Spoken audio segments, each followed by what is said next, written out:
to a worldwide audience. And now the host of Here's to Your Health on LA Talk Live, Joshua Lane.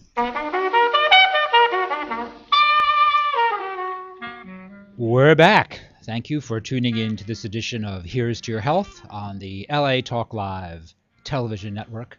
I'm your host, Joshua Lane. Many of us now use probiotics, and we realize that we feel better when we take acidophilus or probiotic products. And my next guest is Mark Rollinson, who is with the Kendy Corporation that brings over a acidophilus product from Bulgaria, which has a long history of use. Mark Rollinson, welcome to Here's to Your Health. Good afternoon, Josh, to you and your listeners. Yeah, happy to have you here. So probiotics is very popular, and there's a lot of discussion about it. What do I get when I take probiotics? Well, one of the dangers of talking about the benefits of probiotics is that it can end up sounding a little bit like snake oil. Because it does everything, which it does. It can affect everything. So that's fair. Primarily, people are looking for improvements in their immune system, their ability to fight off, the infection from bacteria and viral and so on, digestion, regulating their waste production. It can also pan over into various allergies, lactose intolerance, for example, more serious conditions, colitis, candida. But it's a fairly accepted medical fact that around 70 to 75% of all the illnesses and infections that we are likely to suffer from in our lives will originate in the gastrointestinal system. Mm-hmm. So it's a very important part of the whole of the function of the body, how we ingest nutrients from food and supplements that we take. Even bone mass, calcium ingestion, and so many different things. So clearly I'm biased, but I would suggest that in the general supplement categories, probiotics should be the number one on anyone's list for finding a good probiotic that works for them. It's the supplement that I think has the most potential for very specific conditions and just general good health. I think you're in good company now. I think most people would agree with you that the probiotic is very important. Now, you mentioned many things that probiotics do, and you also mentioned that, 70% of the immune system is in the GI tract? No, about 70% of illnesses or infections. If you become ill or acquire an infection over the course of your life, it will tend to originate in your gastrointestinal system, probably. And there can be many reasons, but one of the common ones is that for some reason your immune system may not be functioning to its full capacity, and that can be for many reasons. Right. Because you've had other illnesses, stress, antibiotics, sometimes age, poor diet. There can be many reasons, but I mean, you can look at, for example, we all know you get on an aeroplane, there's maybe 200 people all breathing the same atmosphere for 2, 3, 4, 5 hours. Right. When they walk off the plane, only some of them have picked up an infection. Most of the others haven't. Well, why? Well, it's probably because their immune system is not functioning as it should be. Right. That also seems accurate. Now, if I take a probiotic, why does it help me improve digestion? The way the body breaks down food, it's partly a function of what's called the microflora. The microflora is the ecology of the bacteria, because there are many different types of bacteria in your GI system, and they are there in vast quantities. To throw a statistic at you, if you took all of the bacteria from a typical human, that would amount to about 7 pounds of bacteria. Yes. Now that idea that we actually carry around 7 pounds of bacteria, that's actually pretty new, isn't it? That understanding of the bacteria is fairly new, yes. And it's also true that there are more bacteria in your body than living cells in the rest of your body. So that makes up a very large proportion of the number of living cells. So what in effect you're carrying around with you is this microecology of bacteria which are working on your behalf to, for example, ingest food. It's well established that for example, inulin, which is a part of our product, helps the body. Inulin, yes, not insulin, just to make sure there's no confusion. Inulin. What's inulin? It's a natural fiber which is typically found in grains and green plants, chicory, burdock, dandelion, and so on. And for obvious reasons, our average intake of inulin is somewhat less than it was 100 years ago, for example. And it has many benefits, but one of the benefits is that the presence of inulin will help the body ingest somewhere in the region of up to 18% more calcium from what you put into your body than if it's absent. So, for example, many people will take a calcium supplement without necessarily understanding that just because you're putting calcium into your body does not necessarily mean that it's ingesting it and converting it into bone mass, for example. So inulin will help that, and the presence of a healthy microflora will help to break down food, as well as helping to keep out, to stop the bacteria. You're going to breathe harmful pathogens in. The question is, will they actually colonize and get a hold in your system and develop into an infection?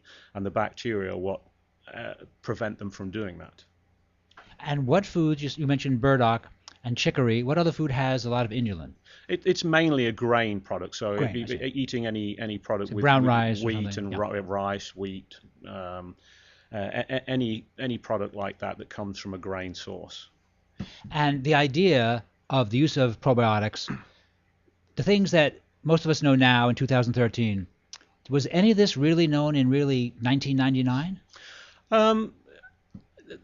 There's a lot of research on probiotics that's been going on for a long time, and partly because it still sits there as in the supplement category rather than the drug category. So it still doesn't need to meet the requirements that a drug would have to do in terms of its testing. Right. But most of the research that's been done has been pretty clear that probiotics do have a benefit. I mean, in fact, it's indisputable that the probiotic bacteria in your body are essential to life and the functioning of the body. And really, the birth of probiotics is very much linked to what's unique about our product. The Kendy product. The Kendy product. And it sounds like a bit of a history lesson, but if you go back to the beginning of the 20th century, around about 1903, 1904, there was, in scientific circles, quite a famous phenomena that the rural population of Bulgaria, which were primarily farmers, had abnormally good health and long life, and naturally people wanted to know why. And a Russian biologist called Dr. Ilya Mechnikov, who at the time was the director of the Pasteur Institute in Paris, went to Bulgaria to investigate this phenomena, and he is now understood and recognized as being the father of probiotics. He is the guy that identified these bacteria that aren't pathogens, that actually are essential to good health. And one of the things he identified is that this inherent microflora in the body is primarily made up of acidophilus and bifidobacterium, and it's present in every human being. So that was interesting in itself, but that didn't identify what was different about the Bulgarians. And what Dr. Mechnikov found was that there is a particular probiotic bacteria, which he christened Lactobacillus bulgaricus, which has many different properties in terms of its physical size, proteins, efficacy, and so on, than the acidophilus and bifido that's in everyone. And this bacteria is only found in the soil and plants of very particular areas, normally in the mountains of Bulgaria around Sofia. And what was happening was that the livestock were eating the plants. That was getting into their digestive system and their milk. Then the farmers would milk the livestock, and part of what they did with that was to ferment that milk into yogurt, which of course means that those bacteria are reproducing very fast to curdle the milk into yogurt, which the Bulgarians would then eat.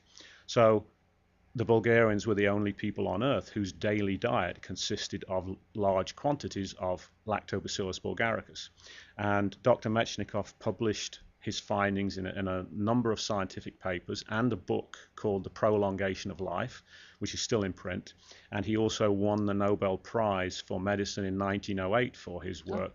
So this is not old wives' tales or voodoo medicine. This was very well established and understood by the medical community even over 100 years ago. But for various reasons, primarily because the bacteria are very delicate, and if you don't process them right, they don't survive long outside of their natural environment. And 100 years ago, there just wasn't the means to do that. And by the time there was, the political situation in those Eastern European countries made the development of commercial products just unfeasible. For sure. So it wasn't because the communists really mostly building tanks. Mostly building tanks. And actually, funnily enough, and as strange as it sounds, there is a direct correlation between all of the work that was done for military use on the Bulgaricus bacteria. Oh, really? Yes, it was very well funded, and money was no object, basically, and it was primarily used as emergency rations for anyone who might be in highly stressful conditions. I don't mean highly stressful by our standards. I mean by soldiers, sailors, airmen, and so on, by those standards. And they would take that in a very concentrated form as part of their daily rations and the emergency rations. So development was very well funded. But when that ended in the late 80s, early 90s, it took a long time for independent companies to develop. I mean, the whole concept of borrowing money to invest money to create a commercially viable product and then selling the product and putting money back into a new concept there. It's a whole new concept. There was no infrastructure for that. So we're in the slightly strange position in that we are both the oldest and really the newest probiotic on the market, and picking. Clearly it's a very complicated subject. It's easy to simplify down, and most people look at probiotics in the same way as they look at medicine. It's a very general term. Yes. But actually the taxonomy of the bacteria, how you pick different strains, because the names like Acidophilus and Bulgaricus and so on, they are cultures, but below those are many different strains of, for example, Acidophilus and Bulgaricus. And picking the right strains that have the right probiotic characteristics and blending them and putting them in the right carriers and so on, it's a very complicated process. And a lot of time and money went into developing Actiflora so that it would be the highest efficacy that it's possible using those bacteria. And Actiflora is the name of the Kendy strain. Exactly. No, Actiflora is the brand name of the product, which includes within it multiple strains of Bulgaricus and Acidophilus and Bifido and Streptococcus thermophilus blended together with what's called a supernatant, which is the carrier that the bacteria are fermented in, and then they're dry frozen and put into capsule form that Actiflora is supplied in. And the inulin is a prebiotic. And if you put the two together, a pro and a prebiotic product, they are combined called a synbiotic. Oh, that's so that's the term. Symbiotic means pro and prebiotic. What's the term again? Synbiotic. Symbiotic. S-Y-N.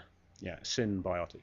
And the idea of the prebiotic is that a major part of the efficacy of a probiotic is not simply the number that you put into your body, because although people look at packaging and see 20 billion, 30, 40 billion, and of course we naturally think of those as big numbers. Yes. But in the context of the trillions upon trillions upon trillions of bacteria that you have in your microflora, it's actually a drop in the ocean. Yes. And where you hope to get the benefit from is that those bacteria come out of their suspended animation and they will reproduce exponentially. So 1 becomes 2, becomes 4, becomes 8, and so on.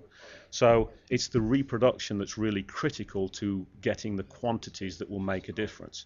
And the prebiotic is, in layman's terms, it's like putting a packed lunch in the capsule, so that when those bacteria are reactivated by the heat and the moisture of the stomach and the GI system, the bacteria will be able to feed on the prebiotic to statistically increase their chances of surviving and then reproducing and colonizing and then reaping the benefits that we expect. Okay, I have a question for you that a friend of mine asked me.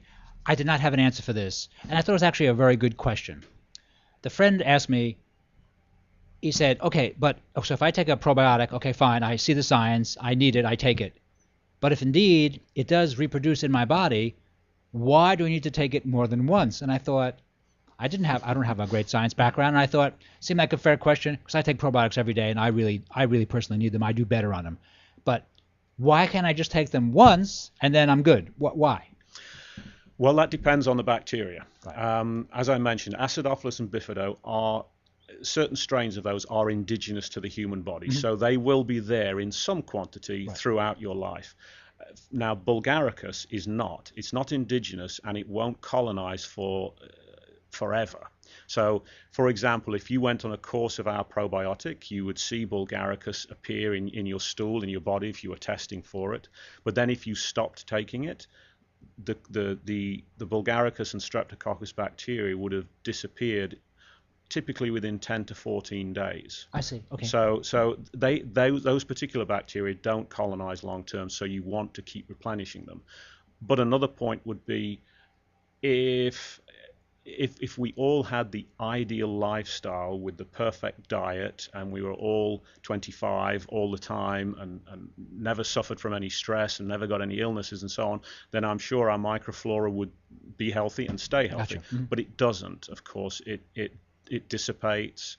Clearly there's a lot of science behind the binding of the bacteria to the walls of the GI system, and if that binding is loosened for some reason, they will be flushed out. And in some ways, it's a matter of real estate. If the walls of the GI system, all over it, from the mouth down to the waste productive system, if there's areas where pathogens can settle and colonize, and then they start to reproduce and multiply, then you have an infection. Mm-hmm. So denying them that space and the nutrients and creating an environment where those pathogens cannot prosper, that's part of what probiotics are doing. And Bulgaricus is particularly strong at that. It's a very big bacteria. It takes up a lot of space. It reproduces very quickly. So you get more of an effect. And if somebody's taking just an Acidophilus or Bifido, they are in effect adding a relatively small amount to what they already have a lot of. And consequently, the benefits tend to be, it varies of course, but it often is minimal. Mm-hmm. With Bulgaricus, you're adding something entirely new to the equation, which you won't have in your body. And so people that take our product tend to get a much more radical and noticeable change in a much shorter space of time. Because they're getting an enhanced effect, is that it?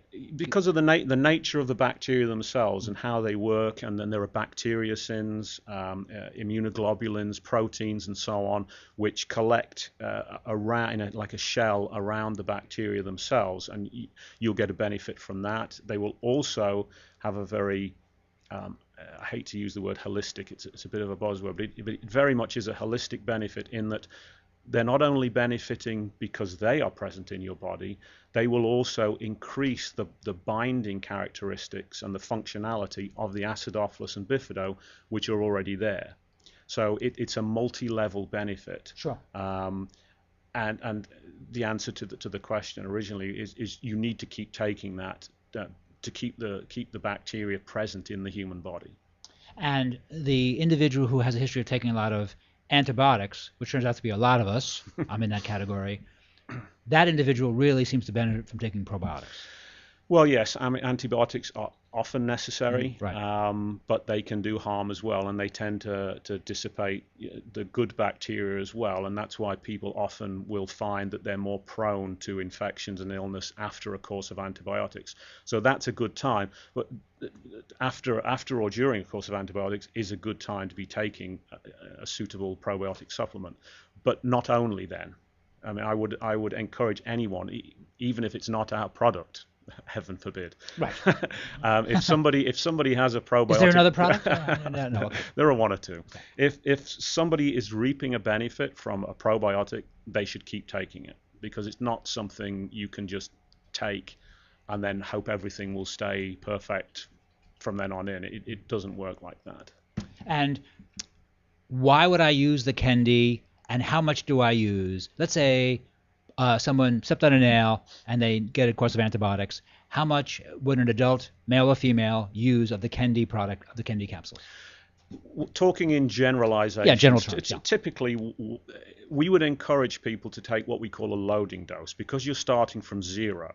In the Bulgaricus and Streptococcus, we recommend that people take, it could be 4, even as many as 6 or 8 capsules. You can't overdose. You can't take too much. It's not possible to do yourself any harm. So a loading dose of that quantity for 2 or 3 days to build up that colony of Bulgaricus is a good idea.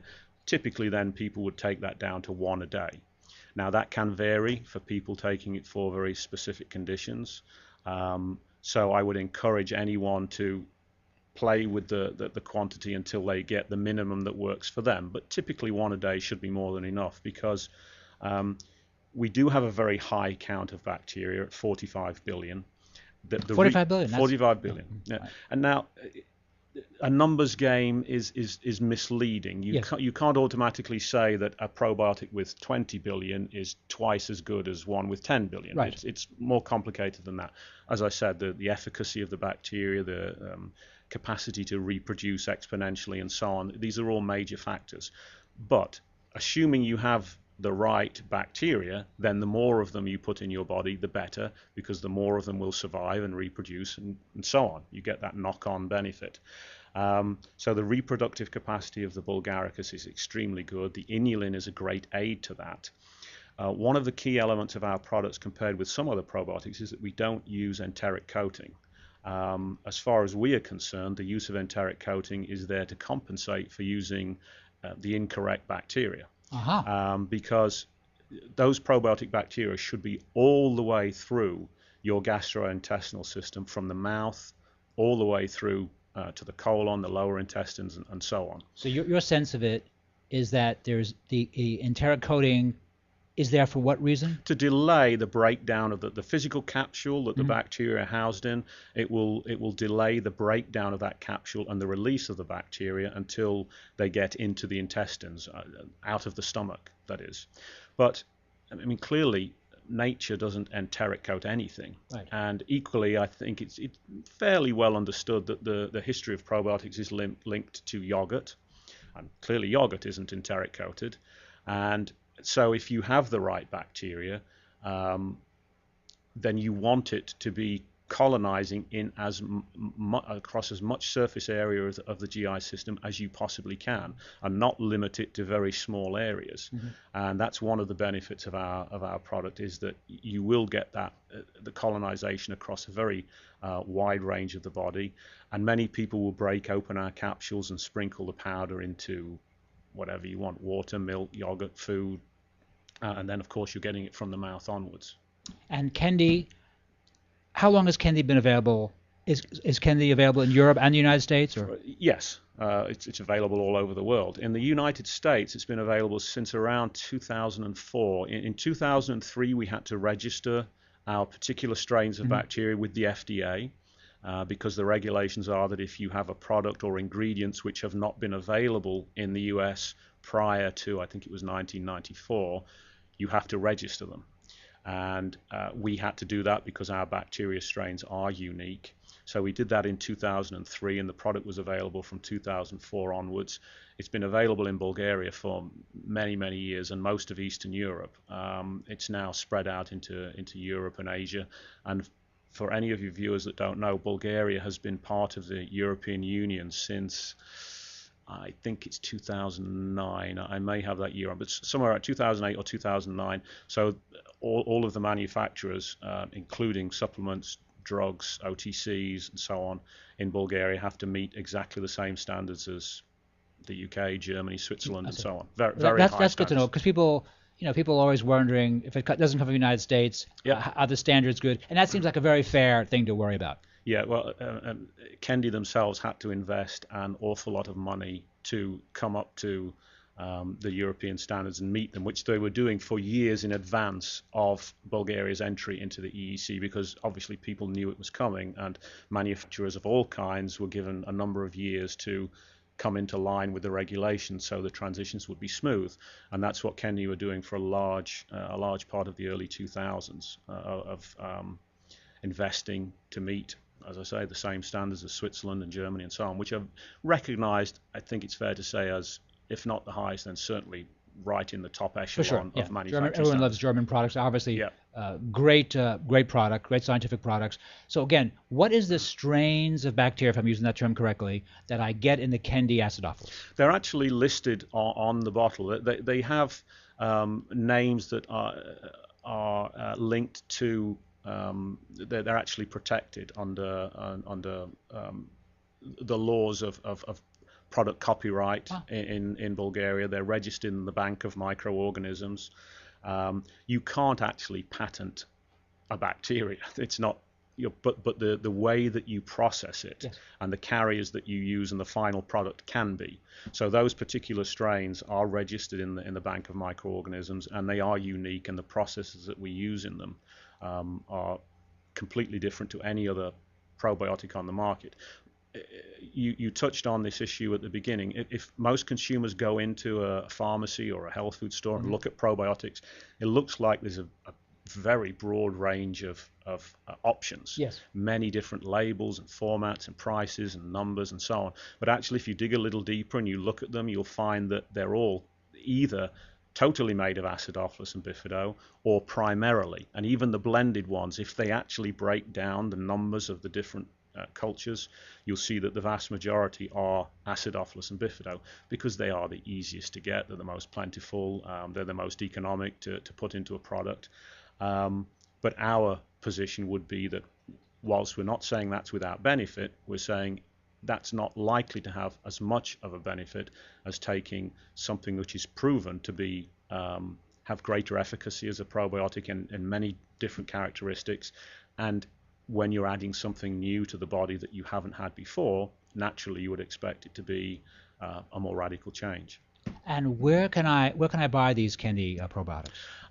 We're mainly in health food stores, Martha's, Sprouts, Mother's Market. Mother's is a great yeah, absolutely. And Sprouts, of course, they're a powerhouse. Absolutely.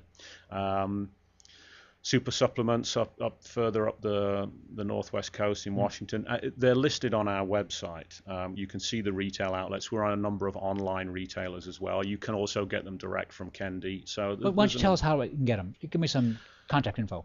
If you go to www.kendyusa.com, you will be able to order from that website if you wish, or you can look at the list of retailers. There's a little drop-down menu where you can see all of our retail outlets separated out into states. So www.kendyusa.com. Well, Mark from Kendy, I'd like to thank you for being a guest today on Here's to Your Health. It's been it's an important subject, and I think I've actually used Kendy, and I think it's a great product. And I appreciate you being my guest today on Here's to Your Health. It's entirely my pleasure. Thank you. You've been listening to Here's to Your Health on the LA Talk Live television network. I'm your host, Josh Lane. We're going to take a short break, and we'll be right back after these important messages.